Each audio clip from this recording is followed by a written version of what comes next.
Eu me chamo Jéssica Vieira, tenho 38 anos, moro em Aracaju, Sergipe, sou jornalista, mestre em análise do discurso, servidora pública federal, autora de um blog de moda, beleza e viagem e sou apaixonada por livros e música. Para além de todas essas características, eu tenho também uma deficiência visual congênita, severa e permanente.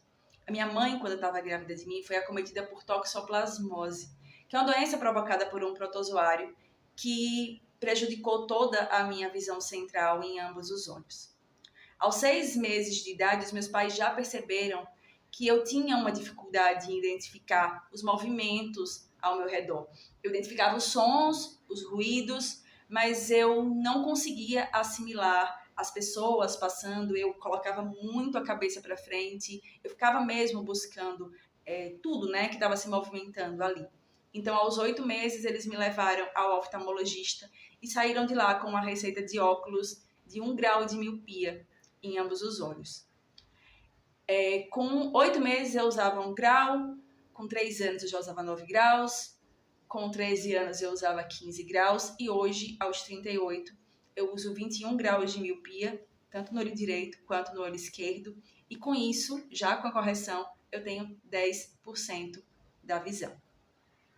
A minha infância, perto da infância das crianças sem deficiência, foi muito similar. Eu podia andar de patins, de bicicleta, eu ia à praia, à piscina, brincava de esconde-esconde, eu brincava no parquinho, saía com os meus amiguinhos, e porque os meus pais, adolescentes e consequentemente inconsequentes, sempre acreditaram que não tinha distinção entre mim e as outras crianças, que eu podia fazer qualquer coisa que eu quisesse, que eu podia, sabe, ser igual a elas e só bastava eu perguntar se eu não enxergasse ou colocar os objetos muito próximos a mim, caso eu não enxergasse. É óbvio que hoje, na minha vida adulta, eu sei que as coisas não funcionam muito bem dessa forma, mas foi uma estratégia que eles criaram e que, por sorte, acabou funcionando, né, para mim. Na escola, eu sempre estudei escola regular, eu não fui para uma escola especial. Eu precisava sentar na cadeira do meio e da frente, mesmo sem nunca ter conseguido enxergar o que estava escrito no quadro. E naquela época não se falava nada sobre inclusão, né? Se hoje já se fala pouco, perto do que devidamente deveria ser, naquela época não se falava absolutamente nada. E eu precisava levantar para ler o que estava escrito no quadro, voltar para escrever no caderno e fazer esse movimento de idas e vindas constantemente. Até que uma amiga minha de sala de aula, aos 8 anos de idade, perguntou se eu não queria sentar do lado dela, para que ela pudesse ditar para mim o que estava escrito no quadro. E assim foi a minha infância inteira, né? Porque eu estudei na mesma escola a vida inteira, então essa minha amiga, ela ditou tudo para mim dos 8 aos 18 anos. Na faculdade eu tive uma outra amiga que fez isso também comigo, eu estudei em uma universidade federal. No mestrado a mesma coisa, e essa foi uma das táticas que eu utilizei na minha vida escolar, né, e acadêmica. Porque eu não podia colar, eu não podia enxergar as coisas de longe.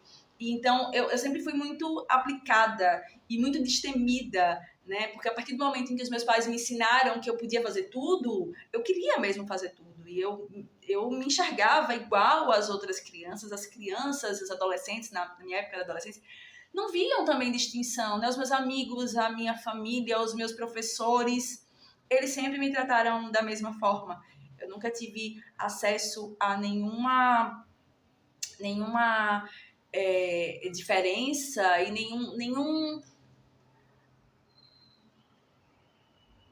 nenhuma tecnologia assistiva, né?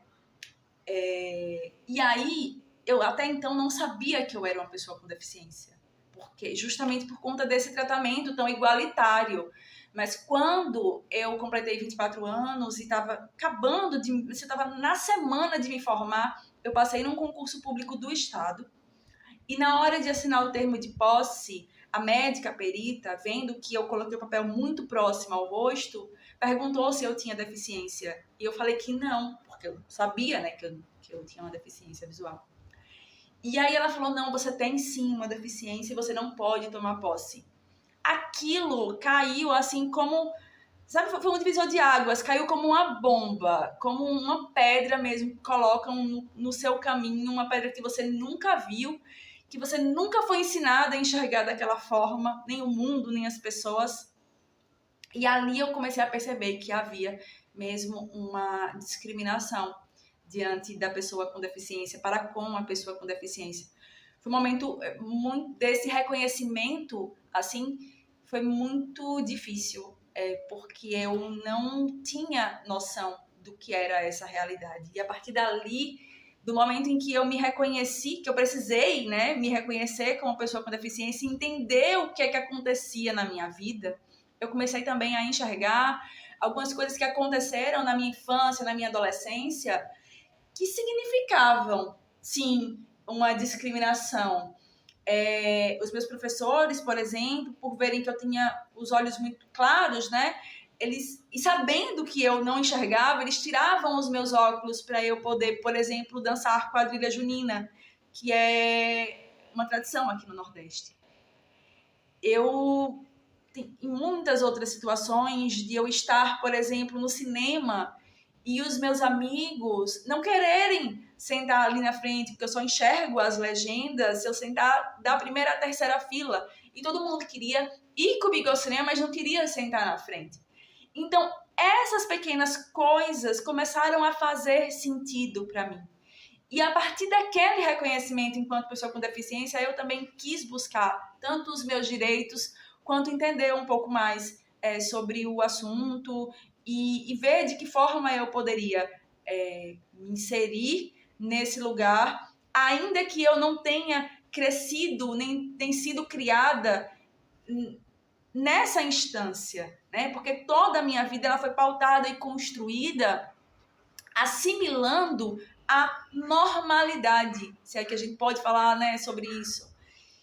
E é óbvio que se 80% da comunicação humana ela é visual e eu só tenho 10% da visão, tudo na minha vida sempre foi, e será um pouco mais difícil, né?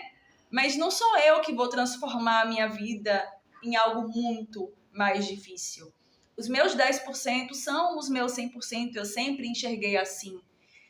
E eu quero fazer da minha vida uma festa, eu quero abraçar as oportunidades, eu quero continuar escrevendo, continuar trabalhando, continuar fazendo as minhas coisas, porque a minha deficiência, ela não me define, ela nunca me definiu, né? Eu sou muito grata a todas as coisas que eu construí, que eu conquistei. A minha limitação, ela é só uma limitação visual, ela não é uma limitação para que eu possa viver, para que eu possa viajar, para que eu possa cozinhar, para que eu possa morar sozinha, para que eu possa conquistar as coisas, para que eu possa namorar, para que eu possa brincar com a minha cachorra no parque, na praia. Então, eu acredito de verdade que a gente precisa ir atrás dos nossos direitos, precisa poder falar sobre o assunto, precisa diferenciar a acessibilidade da inclusão, porque a acessibilidade é você ir comigo ao cinema. A inclusão é você sentar na primeira fila junto a mim e dizer, eu vou sentar aqui porque eu sei que lá de trás você não enxerga. Então eu quero lhe fazer companhia, eu também quero sentar aqui com você. Isso é inclusão. Então a gente precisa fazer inclusão. Sou muito, muito, muito feliz. Eu não vejo a minha deficiência como uma limitação, nem como tristeza. Também não fico me perguntando os motivos pelos quais eu nasci assim, né? Eu faço um bom proveito daquilo que eu consigo fazer. E eu quero continuar lutando e conseguindo fazer, não só por mim, mas por outras pessoas também, porque eu acho que isso é repercutir positivamente o que a gente sabe fazer de melhor.